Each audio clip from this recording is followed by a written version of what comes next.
மக்களுக்கு பிரச்சனைகள் ஏற்படுகிற பொழுது ஒரு தலைவர் தான் மக்களை தேடி போகணும். எந்த ஒரு விஷயமா இருந்தாலும் இப்ப நீங்களாம் மக்களை தேடி போறீங்க. ஆனா 41 பேர் உயிரிழந்திருக்கிறாங்க.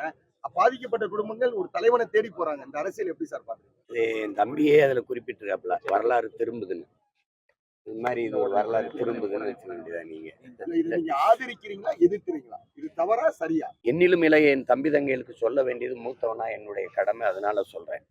இந்த செயலை தம்பி அவருடைய விருப்பம், அவர் வர வச்சு பார்க்கிறாருங்கிறது அதுல போய் நம்ம கருத்து சொல்லிட்டு இருக்க முடியாது. அவருடைய நிலைப்பாடு. அப்ப அதுல இப்ப நாங்கெல்லாம் அந்த இடத்த விட்டு நகர்ந்துருக்க மாட்டோம். அங்க நிக்க சொன்னாங்களா ரிப்போர்ட்டர்ஸ் கேக்குறீங்களா? நீங்க அமைதியா இருந்தா ஒரு நிமிஷத்துல முடிப்பேன். நீங்க போயினாரு இருங்க இருங்க. நீங்க குறுக்க பேசிட்டு இருக்கிற நேரத்தில் நேரம் முடிச்சிருக்கேன்.